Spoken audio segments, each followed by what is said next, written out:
Hello friends, welcome back to my YouTube channel Saran's DIY. யூஸ்ஃபுல்லான Aariwork videos பார்க்க மறக்காமல் நம்ம சேனலை சப்ஸ்கிரைப் பண்ணிக்கோங்க. பக்கத்தில் இருக்க பெல் ஐக்கானும் கிளிக் பண்ணிக்கோங்க. இந்த வீடியோவில் நம்ம சிம்பிளான ஒரு Aariwork டிசைன் தான் பார்க்க போகிறோம். இது வந்து பாவாடை சட்டைக்கு வந்து Aariwork பண்ணி கேட்டிருந்தாங்க. ரொம்பவே சிம்பிளான ஒரு டிசைன் கேட்டிருந்தாங்க. பாப்பாவோட ஏஜ் பார்த்திங்கன்னா ஒரு 8 to 10 years அந்த மாதிரி இருக்கும்னு வச்சுக்கோங்களேன். ஸோ அதுக்கு தான் Aariwork பண்ணி தரப்போகிறேன். சிம்பிளாக வந்து இந்த நெக்கில் ஒரு லைன் கொடுக்க போகிறேன். அதுக்கப்புறம் வந்து டாட்ஸ் அங்கங்கே வந்து டாட்ஸ் கொடுக்க போகிறேன். அதுவும் வந்து ரொம்பவே சிம்பிளாக கேட்டிருந்தாங்க. ஃபர்ஸ்ட் எப்பயுமே வந்து ஜரிலேருந்து தான் ஸ்டார்ட் பண்ணுவோம். நான் காப்பர் ஜரி எடுத்திருக்கேன், டயால்ஜி அப்படின்ற பிராண்டில். நான் பிகாஸ் பார்டர் வந்து காப்பர், ஸோ அதனால் காப்பரே யூஸ் பண்ணலாம் அப்படின்ட்டு. நீடில் வந்து பார்த்திங்கன்னா iron needle, thread iron needle தான் யூஸ் பண்ணுறேன். இந்த மாதிரி ஜரிக்கெலாம் வந்து பார்த்திங்கன்னா முடிச்சு போடுறதுக்கு ரொம்பவே கஷ்டமாக இருக்கும். அது கோல்டு ஜரியாக இருந்தாலும் காப்பர் ஜரியாக இருந்தாலும். ஸோ அதனால் வந்து நம்ம சீவிங் த்ரெட்லாம் ஈஸியாக வந்து முடிச்சு போட்டுருவோம். அதனால் நீங்கள் என்ன பண்ணுறீங்கன்னா லெஃப்ட் ஹேண்டில் இந்த மாதிரி ஹோல்ட் பண்ணிக்கோங்க. தம் ஃபிங்கர் அண்ட் தென் வந்து இண்டெக்ஸ் ஃபிங்கரால் இந்த மாதிரி ஹோல்ட் பண்ணிக்கோங்க. ஸோ முடிச்சு போடலைன்னா வந்து ரிமூவ் ஆகிடுமோ, ஜரி வந்து ரிமூவ் ஆகிடுமோ அப்படின்னு நிறைய பேர் கேட்குறீங்க. ஸோ அந்த மாதிரிலாம் ஆகாது.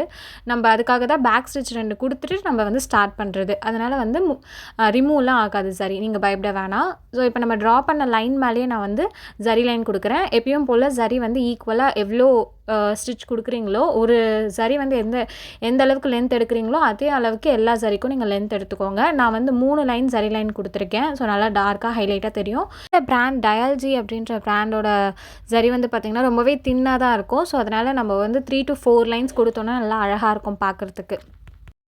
நிறைய பேர் வந்து ரிப்பீட்டடாக கேட்குற கொஷின் பார்த்தீங்கன்னா, நீங்கள் பீட்ஸ்க்கு என்ன த்ரெட் யூஸ் பண்ணுறீங்க அப்படின்னு சொல்லிட்டு. நான் வந்து சீவிங் த்ரெட் தான் யூஸ் பண்ணுறேன் இப்போதைக்கு. கொஞ்ச நாள் முன்னாடி நைலான் த்ரெட் யூஸ் பண்ணிகிட்டு இருந்தேன். பட் இப்போ எனக்கு சீவிங் த்ரெட்டே கம்ஃபர்டபுளாக இருக்குது. ஸோ அதுக்கு வந்து நான் செல்ஃப் கலர் சீவிங் த்ரெட் தான் எடுத்திருக்கேன் இப்போது.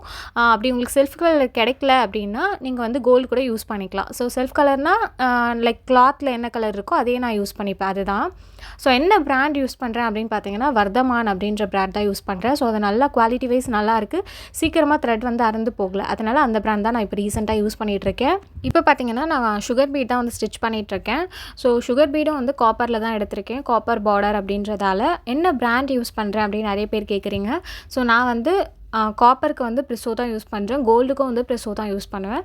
ஸோ எனக்கு அது கம்ஃபர்டபுளாக இருக்குது. கலர்ஸ் வந்து அவ்வளோ சீக்கிரம் வந்து ஃபேட் ஆகலை.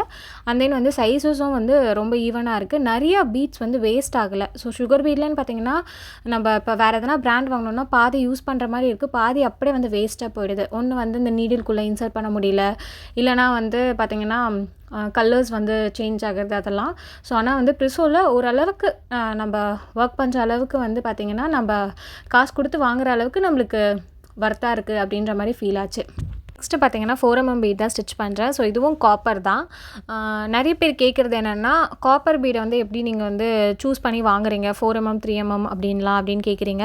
ஸோ என்ன பிராண்ட் யூஸ் பண்ணுறீங்க அப்படின்னு கேட்குறீங்க. ஸோ காப்பருன்னு கிடையாது, கோல்டுக்கும் சரி பிராண்டெல்லாம் எதுவுமே கிடையாது. குவாலிட்டி வைஸ் நீங்கள் பார்த்து செக் பண்ணி வாங்குறது தான். இப்போ காப்பர் பீடுன்னு பார்த்தீங்கன்னா அதில் இப்போ நிறைய வெரைட்டிஸ் ஆஃப் காப்பர் பீட் வருது. 3mm 4mmலாம் வந்து பார்த்திங்கன்னா ஒன்று வந்து பார்த்திங்கன்னா செட்டில்டான கலராக இருக்குது, இன்னொன்று ரொம்ப பளிச்சுன்னு இருக்குது, இன்னொன்று பார்த்திங்கன்னா ரொம்ப பளிச்சு ஒரு மாதிரி காப்பர் ஷேடில் இருக்கும். ஸோ வந்து நீங்கள் உங்களுக்கு உங்கள் சாரீக்கு மேட்சிங்கோ இல்லை வந்து பார்த்திங்கன்னா உங்களுக்கு எது கம்ஃபர்டபுள்னு தோணுதோ நேரில் போய் வாங்கணும் இந்த மாதிரி பீட்ஸ் எல்லாம் பார்த்திங்கன்னா. ஸோ ஃபீல் பண்ணி வாங்குங்க. வாங்கி அந்த பஞ்சை வாங்கி நல்லா கையில் வந்து ரப் பண்ணி பாருங்கள். அந்த பெயிண்ட் எல்லாம் உங்கள் கைக்கு ட்ரான்ஸ்ஃபர் ஆகுதா இல்லைன்றதை ஃபஸ்ட் செக் பண்ணுங்கள். அது ட்ரான்ஸ்ஃபர் ஆகலைன்னா அதை வாங்குங்க. இல்லைனா வந்து பார்த்திங்கன்னா நீங்கள் யூஸ் பண்ண அந்த பீடோட பெயிண்ட் வந்து போயிடும். ஸோ அதனால் வந்து பார்த்து வாங்குறப்போ கொஞ்சம் செக் பண்ணி கேர்ஃபுல்லாக வாங்குங்க. ஓகேவா? ஒரு வாட்டி வாங்கி யூஸ் பண்ணுங்கள். அது உங்களுக்கு ஓகே, அது கம்ஃபர்டபுளாக இருக்குது, ஸோ அந்த பெயிண்ட் எல்லாம் போகலை அப்படின்னா நெக்ஸ்ட் அதே பிராண்ட் அதே மாதிரியே வாங்கிக்கோங்க. ஓகேவா? ஸோ இதுக்கு பிராண்ட் அப்படின்றதுலாம் எதுவுமே கிடையாது. நெக்ஸ்ட்டு ஒரு லைன் வந்து சுகர் பீட் கொடுத்துருக்கேன். சுகர் பீட் கொடுத்துட்டு அதுக்கப்புறம் பார்த்திங்கன்னா ஒரு 1/2 இன்ச்சுக்கு நான் வந்து ஒயிட் பென்சில் யூஸ் பண்ணி மார்க் பண்ணுறேன். ஸோ இது எதுக்குன்னா அங்கங்கே நான் குட்டி குட்டியாக புட்டா ஒர்க்ஸ் மாதிரி கொடுக்க போகிறேன். ஸோ அதுக்காக வந்து ஒரு 1/2 இன்ச் மார்க் பண்ணுறேன். ஸோ இந்த மாதிரி இன்ச் டேப் யூஸ் பண்ணி மார்க் பண்ணிக்கோங்க. மார்க் பண்ணிவிட்டு ஒர்க் பண்ணிங்கன்னா உங்களுக்கு ஈஸியாக இருக்கும் பிகினர்ஸ்க்கெல்லாம். நெக்ஸ்ட்டு பாருங்கள், நான் வந்து 3mmல வந்து காப்பர் பீட் எடுத்திருக்கேன். கோல்டில் வந்து வீட் பீட் எடுத்திருக்கேன், பெரிய சைஸு. நீங்கள் வேணும்னா ரெண்டுமே வந்து காப்பரில் கூட யூஸ் பண்ணலாம். நான் கோல்டு வித் காப்பரை மிக்ஸ் பண்ணி யூஸ் பண்ணலான்னு இருக்கேன். ஸோ இப்போ வந்து 3mm பீடை வந்து 7 பீட்ஸ் வந்து லோட் பண்ணி வச்சுருக்கேன். ஸ்டார்ட் பண்ண போகிறோம். எப்பயும் வந்து அந்த சுகர் பீடை ஒட்டி தான் நம்ம ஸ்டார்ட் பண்ணுவோம். அந்த மாதிரி பண்ணாமல் கொஞ்சம் மேலே வந்து ஒரு பேக் ஸ்டிச் கொடுத்துட்டு இப்போ ஒரு பீடை வந்து இன்சர்ட் பண்ணி ஸ்டிச் பண்ணுறேன். அகெயின் அதுக்கு பின்னாடியே வந்து இன்னொரு பீடை ஸ்டிச் பண்ணி இன்னொரு குட்டி ஸ்டிச்சுக்கு வந்து ஒரு குட்டி ஸ்டிச் கொடுக்குறேன். நெக்ஸ்ட்டு வந்து இப்போ டர்ன் பண்ண போகிறோம். வேணும்னா நீங்கள் ரைட் சைட் டர்ன் பண்ணலாம், லெஃப்ட் சைடும் டர்ன் பண்ணலாம். நான் ரைட் சைடில் தான் டர்ன் பண்ணுறேன். ஒரு குட்டி ஸ்டிச் கொடுத்துருங்க. அதுக்கப்புறம் வந்து ஒரு பீடை வச்சு ஸ்டிச் பண்ணுங்கள். அகைன் இன்னொரு பீடு அப்படியே அந்த மிடில் நம்ம ஸ்டிச் பண்ண பீடை சுற்றி நம்ம வந்து ஒவ்வொரு 3mm பீடை வந்து ஸ்டிச் பண்ணுறோம். ஓகேவா? ஒரு ஃப்ளவர் மாதிரி இருக்கும் பார்க்க. இப்போ எண்ட் நாட் வந்து அப்படியே வந்து நீங்கள் எண்ட் நாட் போட்டுறாதீங்க. ஒரு ஸ்டிச் உள்ளே கொடுங்க. எப்பயுமே ஒரு ஸ்டிச் உள்ளே கொடுத்துட்டு அப்புறம் எண்ட் நாட் போட்டிங்கன்னா அந்த எண்ட் நாட் வந்து அவ்வளோ பெருசாக தெரியாது வெளியே. அது இல்லாமல் வந்து பீடும் வந்து பார்த்திங்கன்னா இப்போ நான் ரவுண்டு ஃப்ளவர் ஷேப்னால் அந்த ஃப்ளவர் ஷேப் கரெக்டாக வரும். எப்பயுமே எண்ட் நாட் வந்து உள்ளே வந்து ஸ்டிச் பண்ணி போடுங்க. ஓகேவா? இப்போ வந்து வீட் பீடை லோட் பண்ணிக்கலாம். ஸோ கொஞ்சம் திக்காக இருக்கிற பார்ட் வந்து மேலே இருக்கிற மாதிரியும் தின்னாக இருக்கிறது கீழே இருக்கிற மாதிரியும் நான் வந்து லோட் பண்ணியிருக்கேன். இந்த மாதிரி வந்து லோட் பண்ணிக்கோங்க. இப்போ நம்ம நெக்ஸ்ட் பாயிண்ட் பண்ணோம்ல அந்த பாயிண்டில் வந்து ஒரு த்ரெட்டை எடுக்கிறேன். இப்போ இந்த வீட் பீடை வந்து கொஞ்சம் ரொம்ப க்ராஸாக இல்லை, லைட்டாக கொஞ்சம் க்ராஸாக வந்து ஸ்டிச் பண்ணுறேன். அகெயின் எப்பயும் ஒரு குட்டி ஸ்டிச் போட்டுட்டு அப்படியே அந்த த்ரெட்டை வந்து டர்ன் பண்ணுறேன். இந்த மாதிரி டர்ன் பண்ணி லென்த்தாக ஒரு ஸ்டிச், அகெயின் ஒரு குட்டி ஸ்டிச், நெக்ஸ்ட்டு இன்னொரு பீடை இன்சர்ட் பண்ணி ஒரு ஸ்டிச், அகெயின் ஒரு குட்டி ஸ்டிச் போட்டுட்டு எண்ட் நாட் போடுறேன். ஸோ இந்த மாதிரி ஒர்க்குக்கெலாம் பார்த்திங்கன்னா எண்ட் நாட் போடுறப்போ கோல்டுலேயோ இல்லை நீங்கள் நைலான் த்ரெட்லேயோ யூஸ் பண்ணி நீங்கள் போடுறப்போ அந்த எண்ட் நாட் போட்டது தெரியும். பட் இந்த மாதிரி செல்ஃப் கலர் த்ரெட் எடுத்துக்கிறப்போ அந்த மாதிரி ப்ராப்ளம் வராது. ஸோ அதனால் அது அதே கிளாத் கலர்லேயே இருக்கிறதால அந்த எண்ட் நாட் வந்து பெருசாக விசிபிளாக இருக்காது. அதனால தான். ஸோ இப்போ வந்து நான் 7 பீட்ஸை வந்து நான் லோட் பண்ணியிருக்கேன். ஸோ அதே மாதிரி வந்து ஒரு ஃப்ளவர் ஸ்டிச் கொடுக்க போகிறேன். டர்ன் பண்ணுறேன். இந்த மாதிரி அந்த மிடில் ஸ்டிச் பண்ண பீட்ஸை சுற்றி வந்து 3mm பீடை ஸ்டிச் பண்ணுறேன். ஒவ்வொரு பீடாக தான் ஸ்டிச் பண்ணுறேன். ஃபைனலாக எண்ட் நாட் அப்படியே போடாமல் உள்ளே ஒரு குட்டி ஸ்டிச் கொடுத்துட்டு இப்போது ஒரு குட்டி ஸ்டிச் கொடுக்குறேன் பாருங்கள். கொடுத்துட்டு அதுக்கப்புறம் வந்து எண்ட் நாட் போடுறேன். ஸோ இப்படி பண்ணுறப்ப எண்ட் நாட் வந்து பெருசாக விசிபிளாக தெரியாது. அதனால தான். இப்போ நெக்ஸ்ட்டு வந்து பார்த்திங்கன்னா அதே வீட் பீடை இன்சர்ட் பண்ணிவிட்டு ஒரு ஸ்டிச், அகெயின் ஒரு குட்டி ஸ்டிச்சு, லென்த்தாக ஒரு செயினை பேக் சைடு எடுத்துகிட்டு ஒரு குட்டி ஸ்டிச் கொடுக்குறேன். அகெயின் வந்து வீட் பீடை வச்சு ஸ்டிச் பண்ணி ஃபைனலாக வந்து எண்ட் நாட் போடுறேன். ஸோ இதே ப்ராசஸ் தான் நெக் ஃபுல்லாக வந்து சுற்றி நமக்கு கொடுக்க போகிறோம். ஸோ இந்த மாதிரி நிறைய யூஸ்ஃபுல்லான வீடியோஸ் பார்க்க மறக்காமல் நம்ம சேனலை சப்ஸ்கிரைப் பண்ணிக்கோங்க. பக்கத்தில் இருக்க பெல் ஐக்கானும் கிளிக் பண்ணிக்கோங்க.